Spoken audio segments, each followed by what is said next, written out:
My appendix bursts, my parents, my brother, and even my fiancé are all too busy celebrating my sister's birthday. I'm outside the operating room, frantically calling every family member I can think of to sign the consent form, but every call is either ignored or hung up on. After hanging up on me, my fiancé, Joel Graham, texts back. Sophie, stop being dramatic. It's Yvette's 18th birthday today. Whatever it is can wait until after the party. I quietly set my phone down and sign the consent form myself. It's the 99th time they've chosen Yvette Norton, my sister, over me. This time, I choose not to care. I'll stop letting their favoritism hurt me. Instead, I'll do everything they ask of me without complaint. They'll all think I finally learned to be obedient, and they'll never realize that I'm preparing to leave them for good. I stayed in the hospital for 3 days, and for those 3 days, my phone stayed silent. I didn't receive a single call from my family. I didn't call anyone either. I didn't scroll through their Instagram feeds like I used to, trying to keep up with every little update in their lives.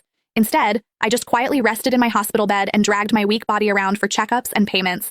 Even on the day I was discharged, I didn't tell a soul.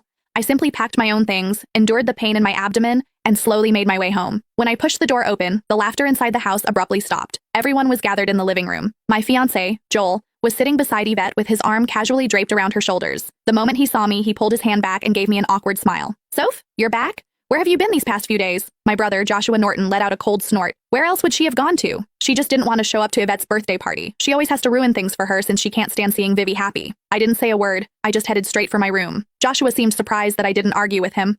Normally, whenever he accused me of being selfish, I would break down in tears and desperately defend myself. But this time, I'd kept quiet. My mom rushed over to me with a glass of juice. Sophia, we were so busy with Vivi's birthday the other day that we missed your calls. Don't be mad at us, okay? She placed a glass of mango juice in my hand. Although my heart had long since stopped expecting anything, it still ached faintly. I was allergic to mangoes, but Yvette loved them. There was always mango-flavored food and drinks in the house because of that.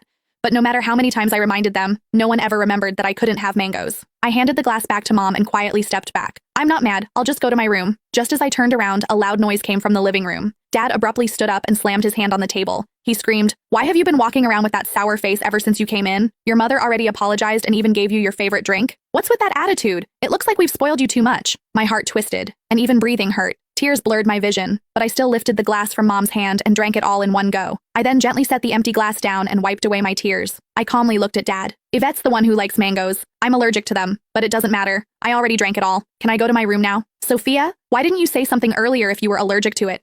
Who told you to drink it? You're so stubborn. Mom panicked and quickly patted my back. Dad looked embarrassed, but he still harshly replied, "You could have just explained yourself. You've always had that unlikable attitude. You're nothing like Vivi. She knows how to communicate." Yvette's voice drifted over from the couch. "Dad, don't say that about Sophia. You'll make her sad." She sounded gentle, but the smugness in her eyes was impossible to hide. Yvette had always used my dullness to highlight her perfection. No matter what it was, she loved comparing herself to me. She would only be satisfied when she got to trample me. I should have felt hurt, but